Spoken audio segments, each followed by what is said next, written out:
Usually people start at the bottom and like to get to number one first. I like to reverse that. Give me my number one first.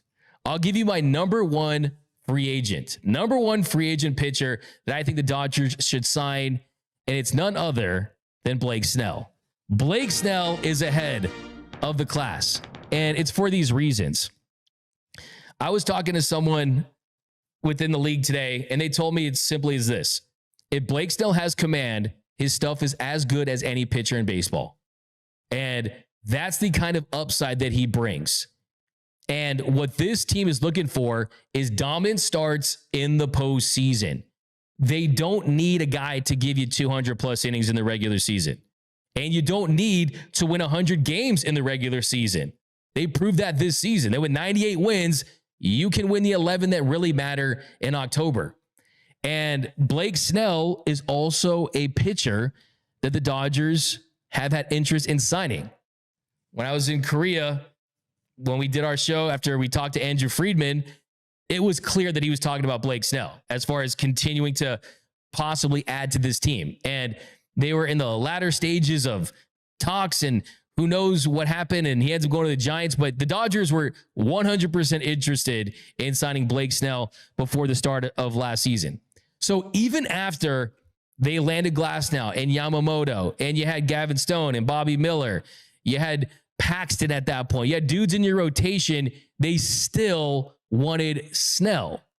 Even after signing Ohtani and Teo, they were still willing to go for a big-time one-year AAV, two-year deal with a one-year high AAV that would allow him to opt out after the first season. So let's look at Blake Snell. So he won the Cy Young in 2023, also won it in 2018, and he was looking to get $200 million.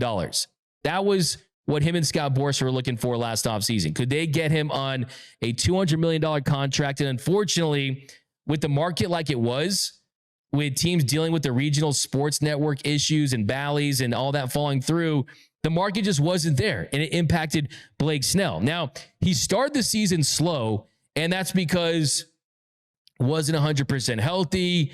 He signed late, and it looked like, oh, wait a second, Blake Snell is not going to be that guy. That the Blake Snell fall off was happening. First three starts, he gave up 15 runs in 11 2/3 innings. Then the Giants, they placed him on the IL with an abductor strain, probably a phantom IL, if we're being completely honest. And then after that, his next three starts, he posted a 7.50 ERA, and he went back on the IL with a groin strain. So his first 6 starts last season, he was awful. He had a 9.51 ERA. Then in July, he came back, he was healthy, and gave just 2 earned runs in his next 5 starts through his next 33 innings of work, including a no-no against the Cincinnati Reds. And then for the next 3 months, he was the best starter in the sport. He had a 1.23 ERA in 80 1/3 innings, had a 38.1 strikeout rate, had an almost 40% strikeout rate down the stretch. So his first 6 starts last year, it was an outlier. It was an aberration. Wasn't healthy. Was a little rusty. Probably wasn't happy because he didn't sign that big deal. Probably wasn't happy because he was in San Francisco. What the hell wants to be there? Play for the Giants, right? And guess what? The Dodgers don't need him to start the year strong. They don't need him to be great in March, in April, and May. They need him to be great in October. And I think you could make the case that Blake Snell is one of, if not the very best, late season starting pitchers in all of Major League Baseball. That's how good he is. If you look at his ERAs in the late months of the season, July for his career, 2.43, August, 2.44, September, 2.14. What are you noticing there? It goes down. And also, he's had success in the postseason. Just ask the 2020 Dodgers. He had that Dodgers lineup looking for answers, desperate for Kevin Cash, who still deserves a 2020 World Series ring for taking him out of that game. In 48 1/3 postseason innings, Blake Snell has a 3.33 ERA. So let's sum this up. As nasty as any pitcher in baseball, that's what I'm told when he's healthy. Balls out when it matters most at the end of the season. Certified in the postseason. Also, if you do get Glasnow back, you got your dominant righty, you got your power righty, he's your power lefty, right? A different look. And that's what Andrew Friedman stresses. Different looks from different starters. His slider, nasty. And since he actually changed his pitch mix too. In 2021, when the Padres changed their pitching coach, things changed for him. And he took his game to a whole nother level. And since then, his last 84 starts, he's had a 2.72 ERA, a 33.1 strikeout rate. And yes, let's look at the red flags. The red flags are when the command is off, he can fall off pretty significantly. More walks and my dog gets jealous, right? But with Blake Snell, what really blows your mind is he won the Cy Young in 2023 and had a 13.3% walk rate. Last season, that walk rate, even though it's still above league average in a bad way, the league average hovers around 8%, but he did drop that walk rate from 13.3% in 2023 to 10% in 2024. So he has improved in that aspect of his game. Now, question is, what kind of contract is he going to get? What teams are going to be out there? Yankees showed interest late before he signed with the Giants. The Red Sox are a team that is supposed to be more aggressive. I'll kind of believe it when I see it. And also, what kind of deal can he get? Because he's 32 years old. Is he going to be able to get a 6-year deal at 32? Because there's only one guy that's really done that. And I know that Antonio loves this guy, Zach Greinke. When Zach Greinke signed that $206.5 million deal with the Diamondbacks, could you get him for less than that is my question. Could you get him for 5 years, 160, or 4 years at a more premium AAV at 150 for 4 years? I think probably 5 years would be the sweet spot. So anything less than that would be a dream come true, but I definitely think that he's a pitcher that should get, there's a problem if he's not getting more money. Blake Snell is really good. So he's my number one. Blake Snell, numero uno. If I could have any free agent starting pitcher, it is Blake Snell, number one with a bullet. Now, coming in at number two, got Corbin Burns.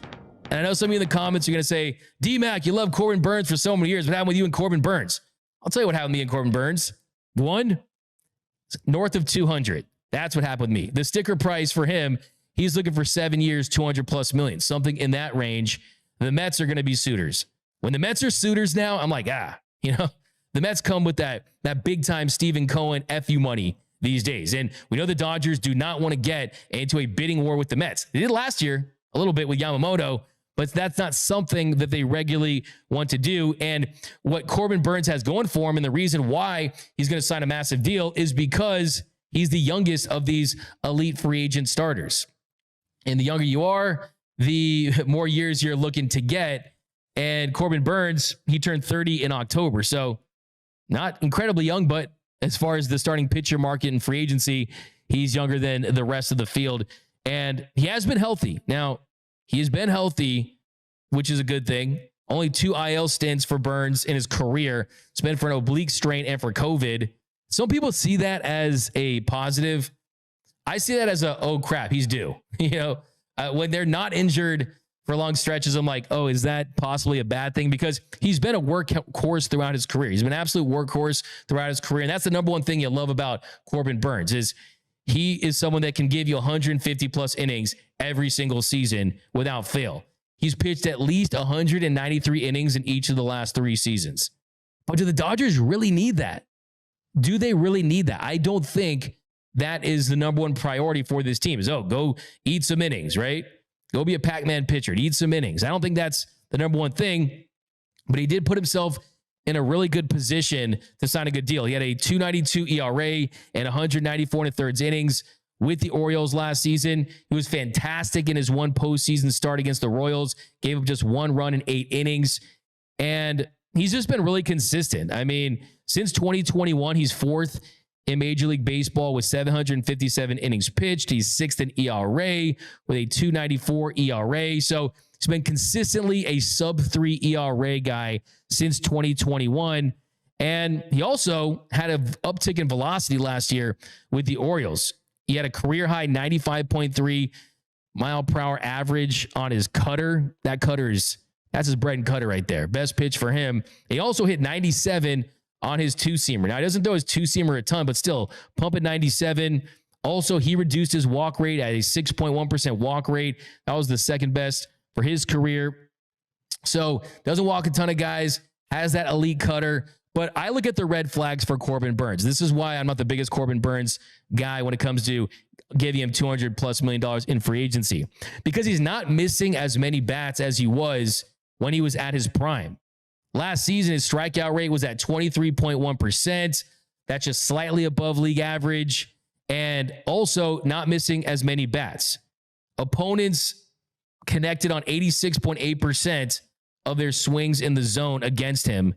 And that's a big jump. I mean, 2021, when he was really at his best, was around 80%. And the 12.9 swinging strike rate, that's also just a couple above league average. I mean, a couple years ago, this is someone that would strike out opponents at a 36% clip. Now that's down to around league average at 23.1%. Also, he was extended the qualifying offer. Of course, he's going to turn that down. The Dodgers would have to forfeit a draft pick to get Corbin Burns. So as far as talent-wise, he's definitely number 2 as far as talent-wise, but he's not the highest on my list as far as I would love to see the Dodgers sign this guy. But at the right price, if his market falls, I still think that you can make the case that he's one peg below Snell as far as overall stuff. Now, coming at number 3, hometown kid, Max Fried. Now, the thing about Max Fried is another guy who's really consistent. He's just consistently really good. You're looking at a sub-3 ERA guy, an ERA in the 2s, low 3s. He's never going to be someone that, when healthy, is going to have a season-long slump where you're struggling to get outs.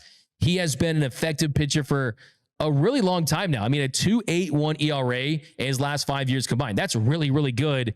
And he's not explosive, right? Averages 93.9 miles per hour on his four-seam fastball, so hovers around 94, 95. It's a little above average, but not that explosive fastball. And his strikeout rate at 23.7%, a little above average, but not elite either. Now, what makes Fried great is elite command. If you want to be the man, you have to have the command. And Max Fried has that in spades. He has a 6.1% walk rate in the past 4 seasons. Also, one of the best ground ball pitchers in the game, had a 58.8% ground ball rate last season. League average is just north of 40%. And he's never been below 50%. Only Framber Valdez is essentially a better ground ball pitcher than him in the sport. And, I mean, he doesn't really allow hard contact, too. I mean, a 4.7 barrel rate, that's the best. His 4.7 barrel rate is the best among all qualified pitchers. And outside of Zach Wheeler, no one can offer a better exit velo. Opponents, their average exit velo last season was 86.1 miles per hour. That was second behind Wheeler. So that's what he does great. Induces soft contact, generates ground ball outs, limits barrels, limits hard contact, doesn't overpower hitters. So those are the red flags. He's never started more than 30 games in a season, has only thrown more than 180 innings once. That to me is not a red flag. I just look at the ceiling, the upside stuff for Max Fried. The contract, he's going to get less than Corbin Burns, but you might be able to get him around the same price as Blake Snell. That's why I go with Blake Snell over Max Fried. Max Fried is very solid, but Snell on his best day is lights out. And we've seen Fried really, really good. Dodgers have a lot of really good, right? I'm interested in signing great if I need to drop a bag. And I also think you'll see lots of suitors too. Padres could be on him. The Red Sox are a team that's been rumored to be after a frontline starting pitcher. The Angels, if he wants to come to the West Coast, he could be an Angel. The Orioles, Tigers, Cubs. I mean, he's going to have a pretty solid market as well. He's 31, so around that same age. So I think Fried is not someone I'm massively high on, but he kind of falls under the category of, hey, if he wants to be a Dodger bad and the Dodgers are adamant on signing a starting pitcher, maybe they could make something happen. I just don't see Max Fried, even though he's partying with the Dodgers, celebrating their World Series with them at the club after. I just don't see. I was at that club, right? Yeah. That was cool, man. I don't remember much of it, if you know what I mean. Right? Yeah. Hey, what do they say in the club? Oh, we all fam. We all fam. In the clear, what does that mean? What does that mean? And what does that mean? Hey, bro, in the club, bro, it's just everybody's fam. Everybody looks out for each other. Everybody has a good time, no matter what's going on. All the different backgrounds, all the different days. How about in the studio? We all fam. In the studio, we all fam too. You know, we all like to bicker and have our sports debates, but we all fam at the end of the day, man. In the clear, but we all fam. We're all in the World Series clear, that's for sure. But yeah, so Max Fried, definitely an interesting guy that I have a lot of Dodgers fans, and I've heard that. I mean, I've heard stuff about Max Fried and growing up a Dodgers fan, him probably wanting to pitch here, kind of like the Jack Flaherty model, someone who went to Harvard Westlake and grew up a Dodgers fan. He would love to be a Dodger, but also wants to get paid his value. Now, coming in at number 4, Nathan Eovaldi. Now, before you get into Nathan Eovaldi, Antonio has a fun fact about Nathan Eovaldi. That's right. I was at his big league debut at Dodger Stadium against the Arizona Diamondbacks, and I was born in 1990, and so was Nathan Eovaldi. He was the first Dodger born in the 90s to make his debut. So there you go. This is a fire take. I can't believe you remember that. I remember everything. But, yes, you do. But there you go. Nathan Eovaldi. So Nathan Eovaldi is really interesting. I mean, he could certainly play into that role as a lights out guy in the postseason. He's not your frontline star. He's more of a mid-rotation number 3 guy at this stage of his career. He's not really one of those sub-3 ERA guys. And you're looking at an ERA around 3.63 to 3.87 in his last 5 years. Last year, he had a 3.72 ERA with the Rangers, a 23.4% strikeout rate, a 7% walk rate. The fastball velocity, though, has remained consistent. I mean, he's at 95.4 miles per hour on his 4-seam fastball. The splitter really is his go-to out pitch. He's averaging 88.4 miles per hour on his splitter. And then there's the postseason factor. Postseason dog. That's something that he's always had that reputation of. In the postseason, 79 2/3 innings, a 3.05 ERA. He also picked up the dub in Game 5 of the World Series in 2023. So there's the big game aspect of it, the big stuff aspect of it. He has dealt with injuries, of course. Famously was one of the few pitchers to really bounce back after having 2 Tommy John surgeries and get back to being very effective, having explosive stuff. He did miss a month last year with a forearm strain. That didn't require surgery, just an IL stint. Also went on the IL with a groin injury. And he ends up going 170 2/3 innings and posted a 3.80 ERA in 29 starts last season. So he's interesting because you're not anywhere near 100 million with Nathan Eovaldi. With Nathan Eovaldi, you're looking at a 2-year deal. A 2-year deal because Nathan Eovaldi, he's 34. He turns 35 in February. So he'll be 35 before the season begins. And with Nathan Eovaldi, he's probably looking for a high AAV payday. You could probably get him for 2 years, 43 million, something in that range. And you kind of pile him into this group of high upside guys and hope that he can stay healthy and that you, when you call upon him in the postseason, give him the ball, that he's someone that can come out of the bullpen if you need him to. He can give you effective innings as a starting pitcher. And I think you look at last year's comps. I mean, Marcus Stroman, an $18.5 million deal. Marcus Stroman and Chris Bassett, $21 million. And that's what he was looking at from 34 to 36. So for that age range with that stuff, you're looking at north of $20 million for Nathan Eovaldi. And you don't have to commit long-term. He can give you stuff in the short term. And he's proven to be a World Series winning pitcher. So he's an interesting option based on how things break. Let's say you don't get a Roki. Let's say you don't get a Crochet. Eovaldi offers high upside stuff. So I wouldn't be mad at the idea of Eovaldi, especially at that price. And then coming in at number 5, Jumbo Jack Flaherty. So Jack Flaherty, loved his time as a Dodger. Thought it was great that he was able to post all those pics of him in a Dodgers uniform when he was growing up and wearing Dodger gear as a baby. This feels like it was destiny. Went to Harvard Westlake, grew up in the 818, a Burbank kid, winning a World Series for the Dodgers. I love that for you for 1 year. I just don't think that he makes sense for the kind of contract he's looking for long term. because Jack Flaherty should get north of 100 million. He pitched well enough to sign a deal in the 110 to 125 million dollar range, in my estimation. He had a 2.95 ERA, posted 32% strikeout rate, a 4.6% walk rate with the Tigers in 18 starts. Then with the Dodgers, 55 and a thirds innings, had a 3.58 ERA. The strikeout rate dropped to 26.1%, and the walk rate went up to 8.1%. So essentially every single metric went in the wrong direction with the Dodgers than what it was with the Tigers. And that's expected for a lot of guys because, look, the deeper you're into a season, the more innings you pitched, the more you're worn down. Maybe it was the mechanics, maybe it was the back. But as long as he has the velocity, he can go out there and be effective. I think with Jack Flaherty, I just look at it as, if you get Roki Sasaki, what is he? Your fifth starter? Your sixth starter? And you're going to give your fifth or sixth starter $100+ million? Like, the math doesn't math with Jack Flaherty as far as him wanting to be here. Now, I really loved the experience, man. He was my favorite guy in the parades when he was stumbling over with him. He clearly had a great time. Let's just put it that way.